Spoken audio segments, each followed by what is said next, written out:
जय हिंद साथियों। आज हम आपको बताने वाले हैं, कल बताए थे गॉस थ्योरम को। आज हम बताने वाले गॉस थ्योरम से सिद्ध होने वाली चीज़। कहता है क्या? गॉस प्रमेय का प्रयोग करके, या डायरेक्ट लिख सकते हैं हम कि एप्लीकेशन ऑफ गॉस लॉ, यानी गॉस के अनुप्रयोग से। वही लिखते क्या? गॉस के अनुप्रयोग से, गॉस के अनुप्रयोग से सिद्ध करें कि अनंत लंबाई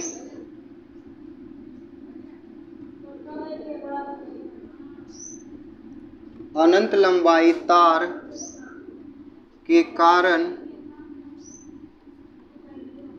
वैद्युत क्षेत्र ज्ञात करें। क्या ज्ञात करें? वैद्युत क्षेत्र ज्ञात करें। इसमें भी एक कंडीशन दिया रहता है कि जब आवेश समान रूप से, जब आवेश क्या हो? समान रूप से वितरित हो। जब आवेश समान रूप से वितरित हो, जब आवेश क्या हो? समान रूप से वितरित हो, तब हमको कह रहा है कि वैद्युत क्षेत्र ज्ञात करें। क्लियर है? इतना समझना। अनंत लंबाई, कैसी लंबाई होनी चाहिए तार की? अनंत लंबाई होनी चाहिए तार की।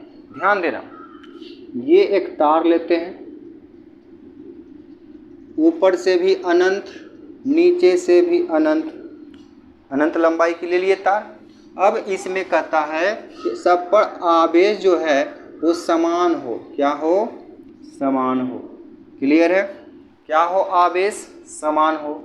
इतना तक कोई समस्या, कोई दिक्कत नहीं होनी चाहिए। ठीक, आगे चलते हैं। तब उसके बाद कहता है क्या? या इतना तो आप ले लिए, उसके बाद कहता है आप वैद्युत क्षेत्र ज्ञात करिए। लेकिन यहाँ एक कंडीशन दे दिया है कि गॉस के अनुप्रयोग का प्रयोग करके आपको सिद्ध करना है, और जब आवेश क्या हो? समान रूप से वितरित हो तब। क्लियर है? अब ध्यान देना। तो सर जी आपको पढ़ाए होंगे ना, और हम भी बताए हैं कि प्लस क्यू आवेश के कारण इलेक्ट्रिक फील्ड कहाँ चलता है? बाहर की ओर। कहाँ चलता है बउआ? बाहर की ओर। इधर भी जा सकता है। अब ये नहीं समझना कि ये सब काहे छोड़ दिए, हम ले सकते हैं, इसलिए थोड़ा सा घिचपिच ज़्यादा हो जाएगा, इसलिए कम लिए। ठीक है? इलेक्ट्रिक फील्ड इधर भी और इलेक्ट्रिक फील्ड इधर भी। कोई समस्या? प्लस क्यू के कारण इलेक्ट्रिक फील्ड बाहर जाता ही सबको पता है। ठीक, अब ध्यान देना। तो एक चीज़ बताए थे हम कि जब भी बोलेगा गॉस का प्रयोग करके, जब भी बोलेगा गॉस का प्रयोग करके, तो सबसे पहला चीज़ हम क्लोज सरफेस बनाएंगे। क्या बनाएंगे हम?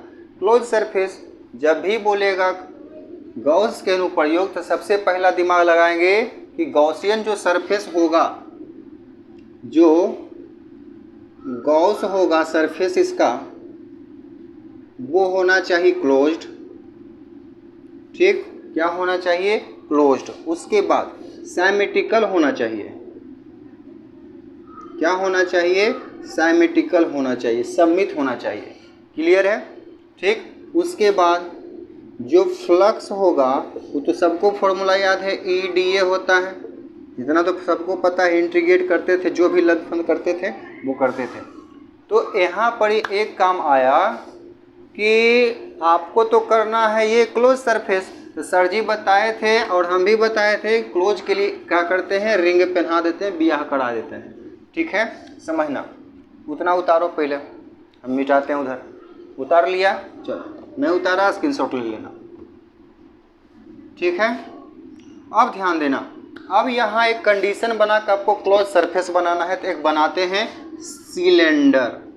घर वाला सिलेंडर नहीं, सिलेंडर। ठीक है? हाँ सर, ठीक है। देखो इधर बना दिए हम सिलेंडर। कोई दिक्कत है यहाँ तक? कोई दिक्कत? ये सबको पता है, इलेक्ट्रिक फील्ड ये सब जा रही है। ठीक, तो एक चीज़ तो पता है ना, जिधर इलेक्ट्रिक फील्ड होता है उधर एरिया फैक्टर सतह के हमेशा परपेंडिकुलर होता है। आगे खींच ले, इसको दिखने के लिए खींच लेते हैं। यही है मेरा एरिया वेक्टर और इसी दिशा में मेरा क्या है, फील्ड भी है। ठीक है, कोई दिक्कत, यही दिशा मेरा फील्ड भी है। ठीक, अब ध्यान देना, कहता है उसके बाद क्लोज सरफेस लीजिए। ये तो 3D लिए ना, अब 3D में कहता है कॉस लीजिए, पूरा क्लोज कर लीजिए। ये देखिए करते हैं क्लोज। एक सरफेस यहाँ गया, एक सरफेस ये गया, यानी इसका नाम दे देते हैं 1, इसका नाम दे देते हैं 2, और एक सरफेस ये है, फट फट फट फट ऐसे मारेगा ना, तो यही है ये, यानी ये टोटल सरफेस हो गया मेरा 3। तो कुछ भी नहीं करना है, एकदम सिंपल। देखो सबसे पहला चीज तुमको सिखाए थे, पढ़ाए थे, रेखीय आवेश खाना, क्योंकि ये रेखा है तो वहां चलेंगे। लेमडा बराबर Q बटे L, इसको आप कान खोल के डाल लीजिएगा, आगे काम आएगा। रेखीय के लिए लगाइए। तो हमको पता है ना एक चीज कि जो फाई लेना है इनसाइड, वो फॉर्मूला होता है EDA, होता है ना, कोई दिक्कत है यहाँ तक? EDA इंटीग्रेट कहता है करल कर दो, रिंग पहनावेल कहता है पहना दो, कोई दिक्कत? फाई इनसाइड बराबर इसको लिख सकते हैं Q इनसाइड बटे एप्सिलॉन नॉट। इतना तो पढ़ा दिए थे सबको, ठीक, यहाँ कोई दिक्कत नहीं हो, पहनेंगे तो चलेगा। अब ध्यान देना, जो फाई इनसाइड है यहाँ हमको किसके बराबर है, इसके बराबर लिखना है Q इनसाइड बटे epsilon not.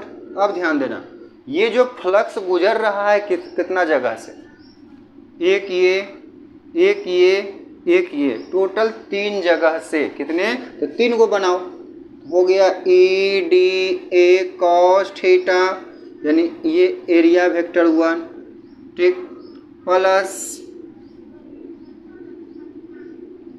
EDA cos theta 2, यहाँ 1, प्लस EDA cos थीटा 3।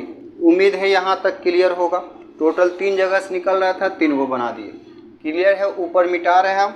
जो नहीं देखा है स्क्रीनशॉट ले लेना, नहीं तो बाद में देख लेना, ठीक है। अब बताओ बुआ ये कहाँ से आया, तो ये सब क्लास पढ़ी हुई है, पीछे देख लेना, ठीक है। Liner charge by Suman sir करेगा, आ जाएगा, ठीक है। अब ध्यान देना है, यहाँ EDA cos थीटा, तो यहाँ कहाँ से फ्लक्स निकल रहा है, एक ये जो 90 पे है, एक ये 90 पे है, एक ये भी 90 पे है, लेकिन इसमें ये कंडीशन है कि जिधर इलेक्ट्रिक फील्ड उधर ही एरिया वेक्टर है। तो यहाँ का जो बहुआ एंगल हो गया ना, वो हो गया 0 डिग्री। क्या हो गया? तो एक चीज़ दिमाग लगा, cos 2 को 90 है, तो cos 0 इसका वैल्यू हो गया 1, cos 90 0, cos 90 0, यहाँ एंगल बार रखेंगे 90 0, टोटल 0, 90 0 तो टोटल 0। क्लियर हो रही ना बात? हाँ, इसको अब मिटाते हैं, हम स्टेप बचाते हैं। यहाँ लिख देते हैं अनंत। ध्यान देना, तो ई बचा सिर्फ, यानी फाई Q इनसाइड बटे एप्सिलॉन नॉट बराबर ई, तो सबके लिए समान है, यहाँ सब जगह इलेक्ट्रिक फील्ड समान, इसलिए इसको बाहर कर दिए। बचा DA, cos 0 का वैल्यू 1 होता है, इसलिए नहीं लिखे इसको, ठीक, समझना। Q इनसाइड बटे एप्सिलॉन नॉट EDA का इंटीग्रेट करेंगे A, कोई दिक्कत यहाँ? Q का वैल्यू क्या, यहाँ से निकालो Q का वैल्यू, Q बराबर लेमडा L, Q बराबर लेमडा L, Q का वैल्यू रखो, लेमडा L बटे एप्सिलॉन नॉट बराबर E को रखो, E एरिया क्या है, E है ना, तो इसका क्या होता है 2 पाई RL सिलेंडर का, L से L खत्म, बचा क्या, E बराबर लेमडा बटे 2 एप्सिलॉन नॉट R, ये बचा, यही बचा सिद्ध करके। देखो तो क्या दिक्कत था, उम्मीद नहीं है कि दिक्कत होगा। अगर दिक्कत हो तो अच्छा से कमेंट कर देना, ठीक है, हम बता देंगे कमेंट बॉक्स में। तब तक के लिए जय हिंद, चलते हैं, मिलते हैं नेक्स्ट वीडियो में कल।